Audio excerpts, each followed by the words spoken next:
Welcome to Spooky Saturday, where the stories tend to make you stand on end, and I'm not talking just hair. Your sanity is optional here, so let's dive into tonight's tale.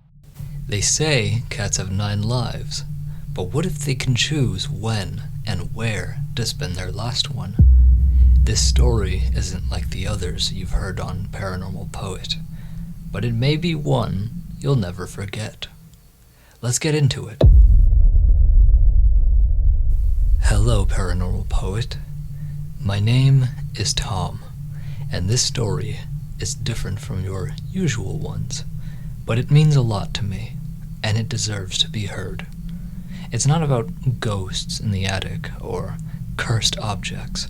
It's about a stray cat who may have used one of her 9 lives to make our house a home. My wife Yvette and I just moved into our first home.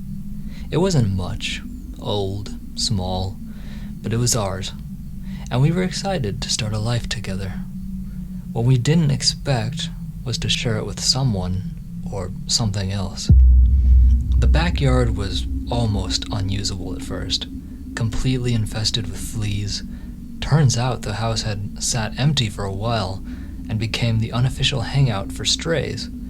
When we moved in, all the cats vanished, except one. She was orange and white, filthy, bony, but instead of running, she meowed and strutted right up to us like she owned the place. We tried not to get too attached. I mean, she was covered in fleas, and we weren't ready for pets. But she kept coming back, every day, every night, sitting at the back door like she belonged there, like she was waiting for us. We started calling her Smelly Cat. Yeah, like the song from Friends. And despite the fleas, we couldn't help ourselves. We gave her attention, treats, talked to her like she was part of the family. She never came inside, but she never felt far either. One morning, she wasn't there. We called for her in the yard. Nothing. The last we'd seen of Smelly Cat was that night. We were truly beginning to worry something must have happened. My hunch was right. And then I saw her on the sidewalk. She had been hit by a car. It was undeniably her. I knew it was. She had this tiny dark birthmark on the bottom of her lip. It was just obvious. Smelly Cat was gone. Yvette and I were heartbroken. We hadn't realized how much we'd grown to love her until she wasn't there anymore.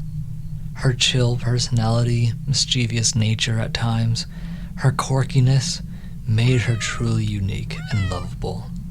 She left quite the impression on all of us, and it just didn't feel real. Then, something happened that night which really surprised both Yvette and I. As we prepared to go to bed, Yvette said something that stuck with me to this day. Isn't it cruel how your mind plays tricks on you? I swear earlier this afternoon, I thought I could hear her meowing. I quickly turned my head to Yvette in complete shock. I'm not even kidding you. I heard her too. When did...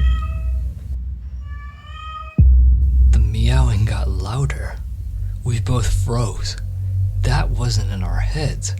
It was Smelly Cat's exact meow. She had a distinct pitch easy to discern from other cats. We quickly made our way to the back door, and to our surprise, Smelly Cat was right there, looking back at us. A bright orange and white coat, clean this time, bright-eyed, same little birthmark on her lip. It was Smelly Cat, but it couldn't be. It was as if the cat distribution center just hit copy, paste, and poof, there she was again. We scooped her up and proceeded to take her to the vet. They got her cleaned, vaccinated, and pampered, and it was at that point we decided on her new name, Miss Kitty. No more fleas, no more smells, just Miss Kitty in all her glory, showing her nothing but love and warmth at the new home. She truly became a part of us. Luckily, she lived long enough to greet our very first child. We still think about Miss Kitty to this day, but there's something I've never stopped pondering. If that cat on the sidewalk was Smelly Cat, then who was the one we held later that night? And why did this one bear the same exact birthmark, even down to the precise location and shape of Smelly? Was it happenstance that brought us together? I don't know. Or maybe Smelly Cat really did have 9 lives, and maybe she gave one up so she could live the last one just right, with us to take care of her. I don't know if I believe in reincarnation, but I do believe in the power of love. Love, like life, is a cycle, and while it sometimes takes from us, it also gives, especially when we need it most. And in my heart, I believe she came back to complete that cycle.